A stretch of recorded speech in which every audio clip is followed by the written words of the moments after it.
Good morning, everyone. My name is Mighty Stream, and I'm going to do your May the 21st Spiritual Principle Day in a meditation. Hope you're having a wonderful morning.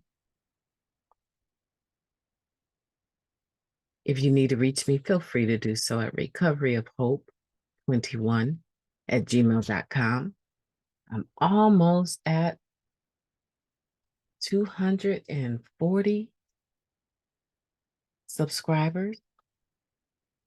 I want to say 240 or 230. I'm not quite sure, but I just want to say thank you to everyone that has subscribed. I think that's amazing.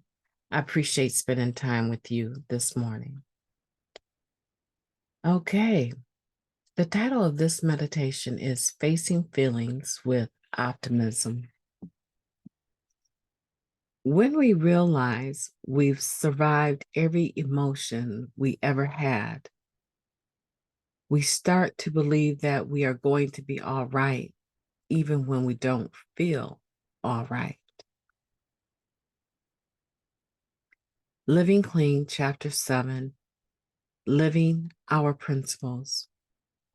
Feelings get a bad rap, so it's no wonder many of us try to avoid them. At best, they seemed complicated and uncomfortable. At worst, they pose a threat to us, since appearing vulnerable might be dangerous.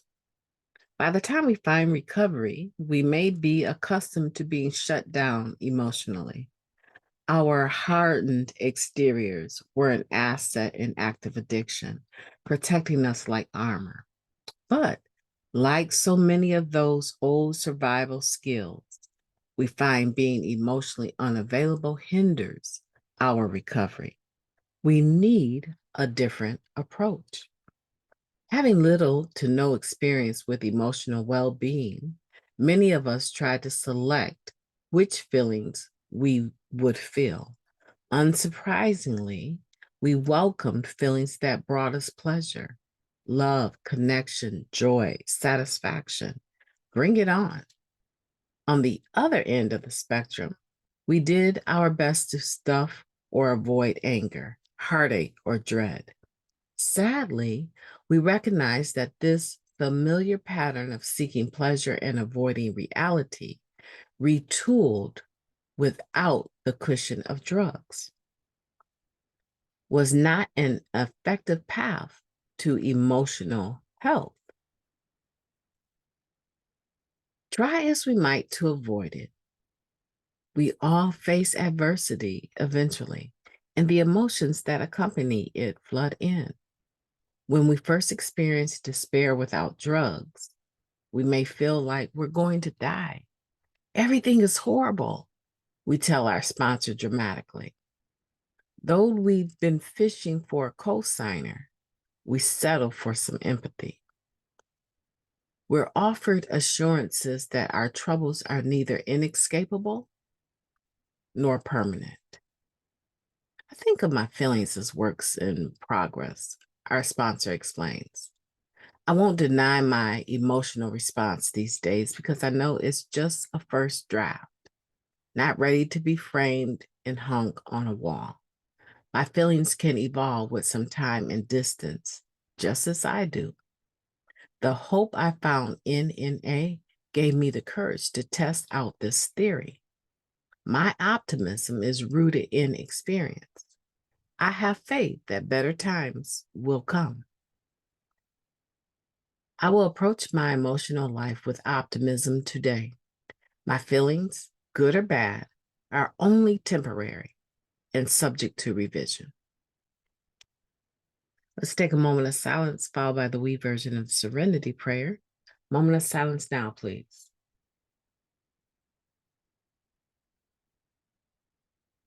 God, grant us the serenity to accept the things that we cannot change, the courage to change the things that we can, and the wisdom to know the difference. How are we doing today? I hope everyone is doing good, feeling optimistic. Facing our feelings with optimism is a whole book within itself, because that's what we know. We know for a fact that we have tried to escape our feelings over the years using drugs, using people, using places and things to change the way that we felt. And many of us are still, we are still picking up different things, whether it be gambling, whether it be food, sex, um, education. We're still picking up things oftentimes, even though it's not the drugs anymore, to change how we feel. I had a horrible realization the other day about popcorn. I love popcorn. I love popcorn. However, the realization I had came in the form of a flashback about a bunch of girls standing around me. I'm on the floor in the middle of them, not on the floor even, in the grass. And they're passing a bowl of popcorn from one person to the next, and everyone is eating this popcorn and spitting it on me. And I was like, it seemed like to me, this is my realization, it seemed like to me for the way that I was being abused with this scene that I remember vividly, with the exception that it wasn't a bowl of popcorn, it was a paper bag of popcorn, a grocery bag that they were passing around from one girl to the next, grabbing handfuls of popcorn, chewing it, and then spitting it on me. And I said, for that to be like such a memory, it seemed like I would hate popcorn. What is it with this popcorn that I literally pretty much eat popcorn every day? Like, I'm sure it can't be all that healthy for a person. And I said, oh, okay. So at some point in time, I developed it as a comfort food. So when I'm not okay throughout the course of the day, some warm popcorn just sounds really good to me. The problem is I'm getting older. And I don't think a human being should consume that same thing other than water every day. I just think that that can be a bit much. The carbohydrates alone, not to mention whatever else, the salt or the butter that I might add to it, right? So I had this realization that if I don't turn to anything else, I use popcorn in order to cause me to feel comfortable.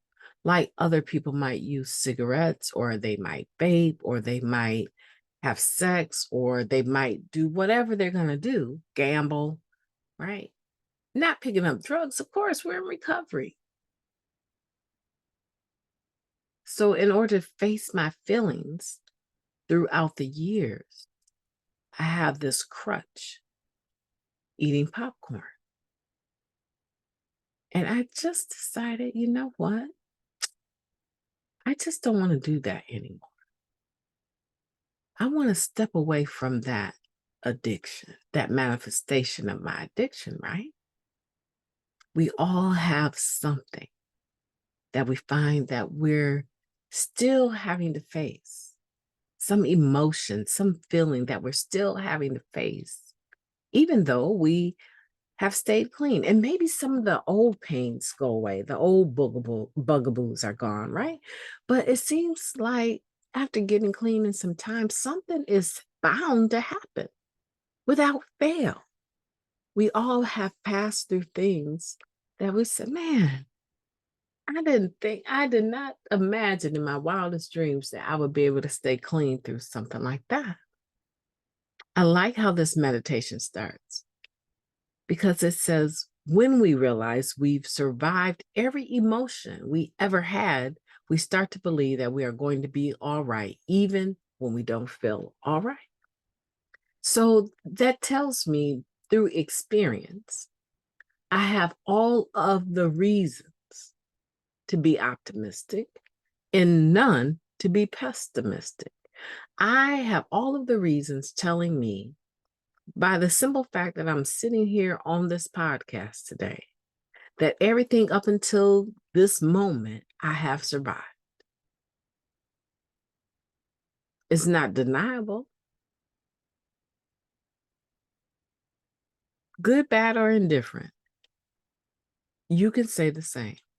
If you're listening to this podcast, every emotion that you've ever had up until this moment, you have survived. We have more experience surviving our feelings than we do dying from them.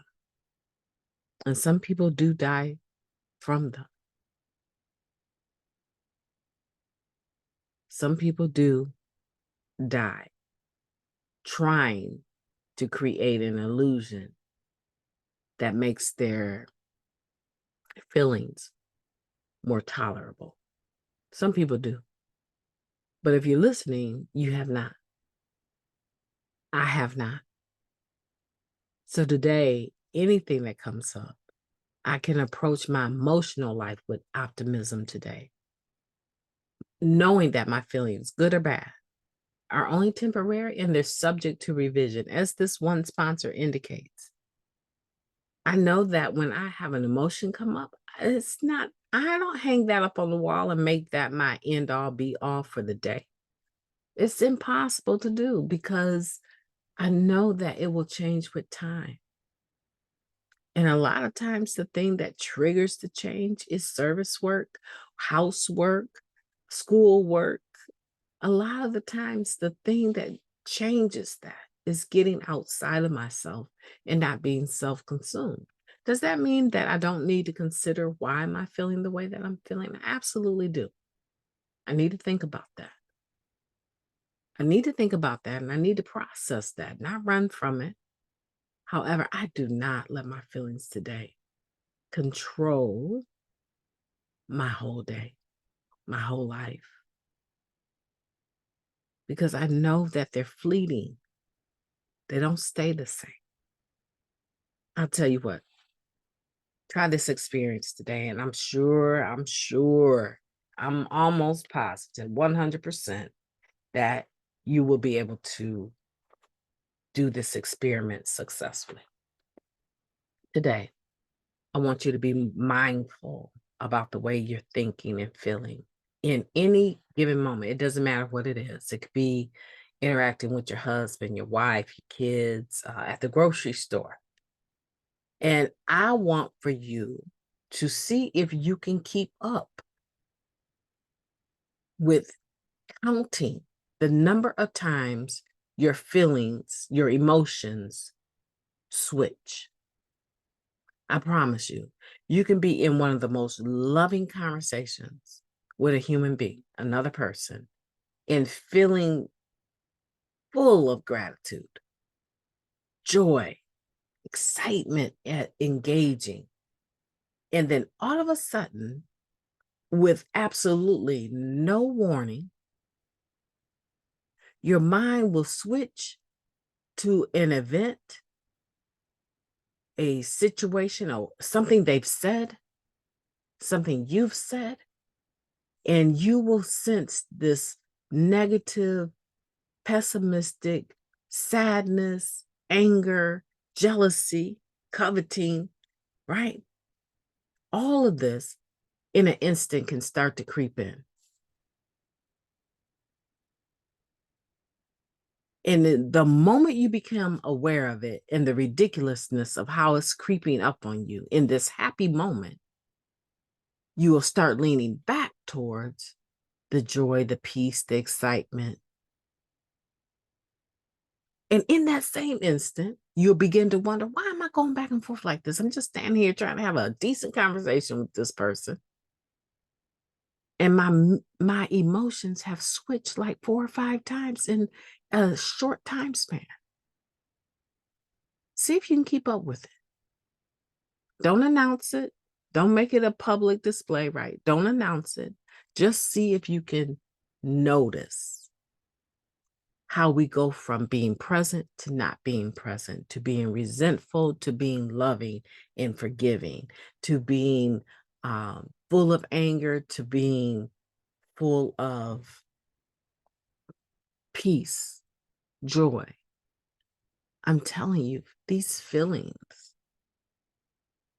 they come and they go. And up until now, I can say with optimism, I've survived them all and I will continue. I have reason to believe, 99.99% sure, I have reason to believe that I will continue to survive them. And I believe that for you too. My name is Mighty Stream. I've enjoyed talking to you today. I hope that you have a beautiful day on purpose. I know that you will, and I am going to do so as well. Talk to you tomorrow.